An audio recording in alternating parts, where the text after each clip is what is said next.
नमस्कार, हिमाचल दस्तक में एक बार फिर आपका स्वागत है। मैं हूं आपके साथ मस्तराम डलैल। पेश करते हैं हिमाचल प्रदेश की प्रमुख खबरें। राज्य के मुख्यमंत्री सुखविंदर सिंह सुक्खू आज अपने दिल्ली दौरे के बाद सीधे कांगड़ा जिला के पालमपुर पहुंचे। पालमपुर के बाद मुख्यमंत्री शिमला पहुंच गए। हालांकि अपने पालमपुर कार्यक्रम के दौरान मुख्यमंत्री ने आध्यात्मिक गुरु और आर्ट ऑफ लिविंग फाउंडेशन के संस्थापक श्री श्री रविशंकर के कार्यक्रम में शिरकत की। इस दौरान उन्होंने श्री श्री रविशंकर जी के साथ मुलाकात भी की। इस दौरान उन्होंने मीडिया से बातचीत में कहा कि सभी राज्य की सड़कों की बहाली के बाद हिमाचल प्रदेश में चुनाव आयोजित करवाए जाएंगे।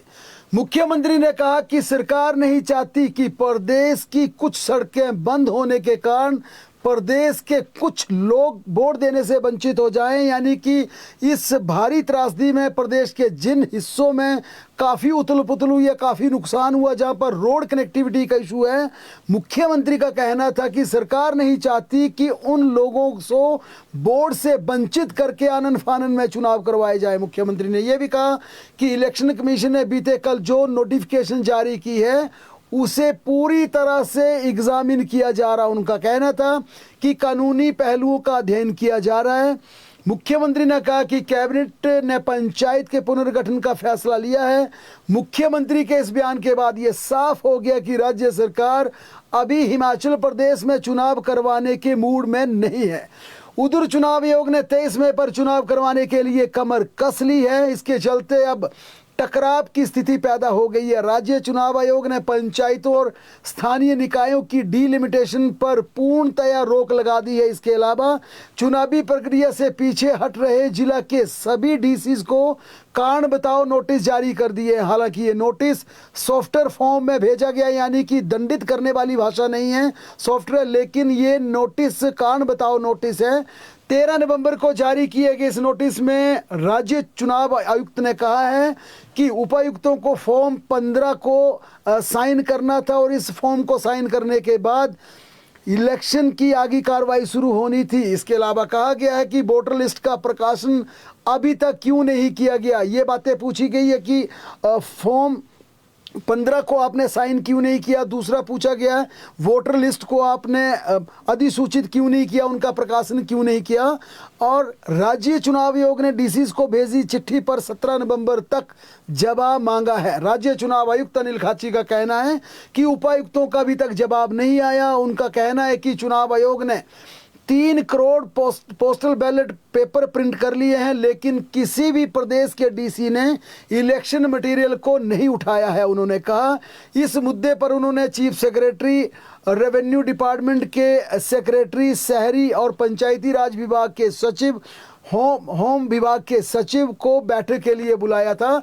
उन्होंने कहा था कि इन तमाम सेक्रेटरीज को चीफ सेक्रेटरी के साथ बुलाने का मकसद था कि बैठक के दौरान चुनाव आयोग जानना चाहता था कि आखिर राज्य सरकार की ऐसी क्या मजबूरी है कि चुनाव आयोग के बार बार बोलने के बावजूद चुनावी प्रक्रिया को आगे नहीं बढ़ाया जा रहा है। अनिल खाची ने कहा कि इस बैठक में बुलाए जाने के बाद ना चीफ सेक्रेटरी आए, ना दूसरा कोई सेक्रेटरी बैठक में आया और ना ही प्रदेश के किसी भी डीसी ने नोटिस का जवाब दिया है। हालांकि इस मुद्दे पर जब हमने जिला के उपायुक्तों से बात की तो उनका कहना था कि हिमाचल में डिजास्टर मैनेजमेंट एक्ट लागू किया गया है।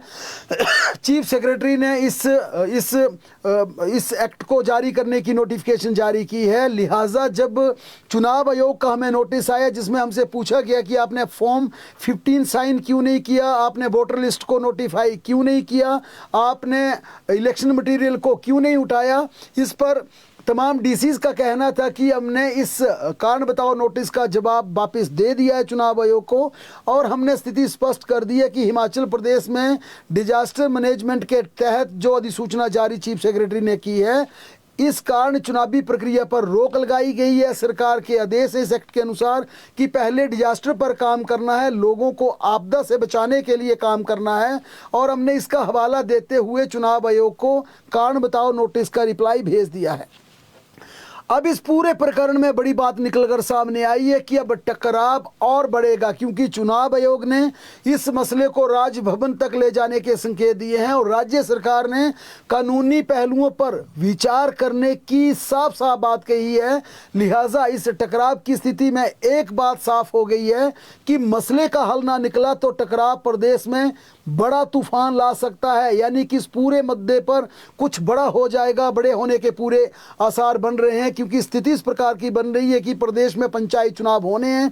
सरकार ने साफ कह दिया कि पहले पूरे प्रदेश की सड़कों को बहाल किया जाएगा। सरकार नहीं चाहती कि एक भी वोटर को इस इलेक्शन प्रक्रिया से वंचित होना पड़े। हम चाहते हैं कि प्रदेश का हर मतदाता पंचायत चुनावों में हिस्सा ले, ताकि चुनावों में पारदर्शिता हो और जो पंचायत प्रधान चुनकर आने हैं उनके लिए सभी जितने भी वोटर अपनी आहुति इस महायज्ञ में दे। लेकिन चुनाव आयोग की इंडिकेशन साफ दिख रही है कि डीसीज को कारण बताओ नोटिस भेजना, 3 करोड़ बैलेट पेपर प्रकाशन की बात करना, वोटर लिस्ट को नोटिफाई ना करना, राजभवन तक मामले का ले जाना। क्या इशारा करते हैं? साफ इशारा करते हैं कि चुनाव आयोग इस मामले में पूरी तरह से कमर कस चुका है। लेकिन राज्य सरकार ने भी अपने इरादे स्पष्ट कर दिए हैं कि पहले जो डिजास्टर मैनेजमेंट एक्ट लागू किया गया है उसे विड्रा किया जाएगा, प्रदेश की सड़कों को बहाल किया जाएगा और इसके बाद ही हिमाचल प्रदेश में चुनाव करवाए जाएंगे। पूरे मामले को आप समझने की कोशिश कीजिए। ये तूफान से पहले की खामोशी है और इस खामोशी का अंदाजा इसी बात से लगाया जा सकता है कि राज्य सरकार ने पंचायती राज विभाग के सचिव राजेश शर्मा को सिंगल ऑर्डर जारी कर हटा दिया गया और उनके स्थान पर पंचायती राज विभाग का जिम्मा सी पाल रासू को सौंप दिया गया। ये ऑर्डर साफ संकेत दे रहे हैं कि पंचायत चुनावों को लेकर हिमाचल प्रदेश में क्या चल रहा है और क्या होने वाला, यानी क्या होने वाला साफ सी बात हमने कह दी कि राज्य सरकार इस पर कानूनी राय लेकर चुनाव आयोग के खिलाफ कोर्ट का दरवाजा भी खटखटा सकती है। लेकिन चुनाव आयोग डिप्टी कमिश्नर पर कार्रवाई भी कर सकता है। भूमिका तैयार कर दी गई है। तमाम डिप्टी कमिश्नर को नोटिस भेज दिए गए हैं और नोटिस में पूछा गया है कि आप स्थिति स्पष्ट कीजिए कि आपने फॉर्म 15 को साइन क्यों नहीं किया, आपने वोटर लिस्ट को आपने क्यों नोटिफाई नहीं किया, अधिसूचित क्यों नहीं किया। तीसरा, जो 3 करोड़ बैलेट पेपर प्रकाशित कर दिए थे उस मटेरियल को आपने क्यों नहीं उठाया। अब ये देखने वाली बात होगी कि चुनाव आयोग जब इस मुद्दे को लेकर राजभवन में जाएगा तो राजभवन का क्या एक्शन होगा। राजभवन क्या इस मुद्दे को यहीं पर इसका समाधान निकालने का प्रयास करेगा या फिर ये दिल्ली दरबार तक मामला जाएगा, क्योंकि राज्य सरकार ने साफ कह दिया है कि हमने हिमाचल प्रदेश में डिजास्टर मैनेजमेंट एक्ट के तहत नोटिफिकेशन जारी की है। हम प्रदेश में जो भारी त्रासदी आई थी पहले उससे निपटेंगे, उसके बाद आगे बढ़ेंगे, उसके बाद ही आगे का रास्ता तय करेंगे। यानी कि सरकार फिलहाल इन परिस्थितियों में चुनाव करवाने को तैयार नहीं है। लेकिन चुनाव आयोग चुनाव करवाने के लिए पूरी तरह से कमर कस चुका है। यही वजह है कि चुनाव आयोग अब डिप्टी कमिश्नर के खिलाफ कार्रवाई के संकेत दे रहा है और इसी संकेत की पटकथा साफ लिखी गई है कि सभी प्रदेश के 12 डिप्टी कमिश्नर को बाकायदा कारण बताओ नोटिस जारी किया। हालांकि ये कारण बताओ नोटिस की जो भाषा वो सॉफ्टवेयर वे में लिखी गई है, सॉफ्टवेयर फॉर्म में लिखी गई है। इसमें यही कहा गया है कि डिप्टी कमिश्नर बताएं कि उन्होंने चुनावी प्रक्रिया पर आगामी कार्रवाई क्यों नहीं की। जाहिर तौर पर ये पूरी भूमिका इसलिए बांधी गई है ताकि आने वाले समय में अगर ये टकराव बढ़ता है तो डिप्टी कमिश्नर भी के खिलाफ भी कार्रवाई की जाए। लेकिन यहाँ पर बड़ी बात यह होगी कि एक डिप्टी कमिश्नर के खिलाफ नहीं बल्कि प्रदेश के सभी डिप्टी कमिश्नर के खिलाफ एक्शन लेना पड़ेगा। उधर सरकार साफ तौर पर कह दिया है कि हम पूरी तरह से चुनावी प्रक्रिया को तब बहाल करेंगे जब प्रदेश में परिस्थितियां पूरी तरह से सामान्य हो जाएंगी और हिमाचल प्रदेश की पूरी सड़कें बहाल हो जाएंगी, पूरी तरह से जो मतदान केंद्र बनाने हैं पूरी तरह से स्कूल तैयार हो जाएंगे ताकि वोटिंग में किसी प्रकार की दिक्कत ना आए, हिमाचल प्रदेश का एक भी वोटर वोट देने से वंचित ना हो जाए। हम ये पूरी प्रक्रिया देख रहे हैं। उसके बाद सरकार चुनाव करवाने की तैयारी करेगी, चुनाव के लिए हामी भरेगी। यानी कि टकराव बड़ा, यानी इस समस्या का हल अगले कुछ दिनों में 2, 4, 5 दिनों में, 1 हफ्ते में ना निकला तो फिर इस मसले पर कुछ बड़ी कार्रवाई हो सकती है, और ये कार्रवाई किसी तरह भी हो सकती है। जाहिर तौर पर सरकार ने मंत्रिमंडल में ये फैसला लिया कि हिमाचल प्रदेश में डीलिमिटेशन की जाएगी, लेकिन चुनाव आयोग ने डीलिमिटेशन की प्रक्रिया को पूरी तरह से रोक दिया है। इसके पीछे बड़ी वजह चुनाव आयोग ने यह भी बताई कि किसी भी इलेक्शन के प्रोसेस को ऑन करने के लिए 5-6 महीने पहले 6 महीने पहले प्रोसेस को ऑन करना पड़ता है, और इसी की सबसे पहली महत्वपूर्ण भूमिका होती है वोटर लिस्ट का जो ड्राफ्ट होता है उसका पब्लिकेशन, जिसके आधार पर आपत्तियां मांगी जाती हैं, सुझाव मांगे जाते हैं, उसके बाद फाइनल पब्लिकेशन की जाती है। पब्लिकेशन होने के बाद जब वोटर लिस्ट को पूरी तरह से नोटिफाई कर दिया जाता है, फिर सीधे तौर पर चुनावी प्रक्रिया शुरू होती है, क्योंकि उसके बाद रोस्टर आता है, रोस्टर के बाद चुनाव आयोग चुनाव की तिथियां घोषित करता है। और यही वजह थी कि जब बाउंड्रीज को फ्रीज कर दिया गया, चुनाव आयोग का कहना है अगर पिछले कल जो चुनाव आयोग का ऑर्डर जारी हुआ उसमें बाउंड्रीज को फ्रीज नहीं किया जाता तो फिर डीलिमिटेशन की प्रोसेस और चलता, और डीलिमिटेशन का प्रोसेस जब तक पूरा नहीं होता तब तक वोटर लिस्ट फाइनल नहीं हो सकती थी। क्योंकि चुनाव आयोग का कहना है कि अगर अर्बन बॉडीज में डीलिमिटेशन प्रक्रिया जारी रहती तो पंचायतों का कुछ हिस्सा उसमें टूट कर जाता और अर्बन बॉडी का कुछ हिस्सा टूटकर पंचायतों में आता। ऐसे में वोटर लिस्ट नए तरीके से बननी थी, उसके ड्राफ्ट भी नए तरीके से बनने थे, फाइनल वोटर लिस्ट भी नई तरीके से बननी थी, और उसमें 4-5 महीने का यानी ये प्रोसेस अप्रैल मई तक चला जाना था। इसी कारण पिछले कल जो एक डीलिमिटेशन पर रोक लगाने की आचार संहिता लगा दी है चुनाव आयोग ने, इस पर सरकार ने अब लीगल ओपिनियन लेने की बात कही है, कानूनी राय लेने की बात कही है, और जो पिछले कल की नोटिफिकेशन है उसको मुख्यमंत्री ने एग्जामिन करने की बात कही है। यानी पूरा अगर इसका पूरा फलसफा निकाला जाए तो साफ तौर पर यह है कि राज्य सरकार फिलहाल चुनाव करवाने को तैयार नहीं है, लेकिन इलेक्शन कमीशन ने चुनाव 23 मई पर करवाने की पूरी तरह से ठान ली है। इसी कारण इस मसले का हल ना निकला तो फिर कुछ ना कुछ बड़ा जरूर होगा। उधर धर्मशाला में 26 नवंबर को शुरू होने वाले विधानसभा के शीतकालीन सत्र से पहले भारतीय जनता पार्टी ने कल भाजपा विधायक दल की बैठक बुला ली है। इस बैठक में आगामी सत्र के लिए व्यापक रणनीति तय की जाएगी। बैठक की अध्यक्षता नेता प्रतिपक्ष जयराम ठाकुर करेंगे, जबकि पार्टी अध्यक्ष डॉक्टर राजीव बिंदल भी इसमें विशेष रूप से मौजूद रहेंगे। दोनों वरिष्ठ नेताओं की मौजूदगी में वर्तमान कांग्रेस सरकार के कामकाज की विस्तृत समीक्षा की जाएगी और सत्र के दौरान विपक्ष किन किन मुद्दों पर आक्रामक होगा इसकी रणनीति तैयार की जाएगी। धर्मशाला के तपोवन में होने वाले शीतकालीन सत्र 26 नवंबर से 5 दिसंबर तक प्रस्तावित है। सरकार की ओर से इस बार 8 बैठकों का कार्यक्रम तय किया गया और पहली बार हिमाचल प्रदेश के इतिहास में धर्मशाला में 8 बैठकें आयोजित की जाएंगी। विपक्ष का प्रयास रहेगा कि हर दिन सरकार को घेरने के लिए ठोस मुद्दे और तथ्य पेश किए जाए। इसी की मंशा के चलते कल विधायक दल की बैठक बुलाई गई है। हिमाचल प्रदेश में नर्सरी और केजी कक्षाओं के लिए पर्याप्त संख्या में पात्र प्री प्राइमरी प्रशिक्षक न मिल पाने के कारण अब हिमाचल प्रदेश की सरकार जेबीटी प्रशिक्षित शिक्षकों की सेवाएं ले सकती है और ये जिम्मा जेबीटी टीचर्स को सौंप सकती हैं। एजुकेशन डिपार्टमेंट की ओर से इस बाबत प्रस्ताव तैयार कर सरकार को भेजा गया। हिमाचल प्रदेश में 6,297 पदों के लिए केवल 14 पात्र उम्मीदवार मिलने के बाद एजुकेशन डिपार्टमेंट ने नया प्रपोजल तैयार किया है। जिलावार 6,297 प्री प्राइमरी प्रशिक्षक पदों को भरने की प्रक्रिया के दौरान स्थिति बेहद चौंकाने वाली रही, क्योंकि विभाग को पूरे राज्य में सिर्फ 14 पात्र एनटीटी टीचर मिले हैं। प्री प्राइमरी प्रशिक्षण के लिए मान्यता प्राप्त संस्थानों से आवश्यक योग्यता, विशेष रूप से नर्सरी टीचर ट्रेनिंग या अर्ली चाइल्डहुड एजुकेशन के साथ अभ्यर्थियों की संख्या बेहद कम पाई गई है। स्थिति में बड़े पैमाने पर पद खाली रह जाने के बाद अब शिक्षा विभाग के सामने प्री प्राइमरी स्तर पर कक्षाओं के संचालन की बड़ी चुनौती खड़ी हो गई है। NEP 2020 में 3 से 8 वर्ष के बच्चों के लिए फाउंडेशन स्टेज पर विशेष जोर देते हुए प्ले बेस्ड शिक्षा को मैंडेटरी बनाया गया है। लिहाजा अब इन बच्चों की पढ़ाई के लिए जेबीटी टीचर्स की हिमाचल प्रदेश सरकार सेवाएं ले सकती है, जिसके लिए एजुकेशन डिपार्टमेंट ने प्रपोजल बनाकर सरकार को मंजूरी के लिए भेजा है।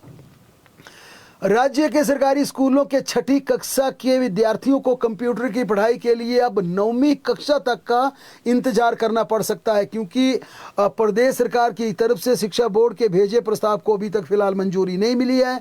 इसके चलते सरकारी स्कूलों में छठी कक्षा में अगले शैक्षणिक सत्र में कंप्यूटर की पढ़ाई करने का फिलहाल और इंतजार करना पड़ेगा। स्कूल शिक्षा बोर्ड ने हिमाचल प्रदेश के सरकारी स्कूलों में छठी कक्षा से शैक्षणिक सत्र 2026-27 से कंप्यूटर की पढ़ाई शुरू करने का एक प्रपोजल तैयार किया, जिसे शिक्षा विभाग को भेजा गया है, लेकिन एजुकेशन डिपार्टमेंट ने अभी इसे सरकार की मंजूरी के लिए नहीं भेजा है।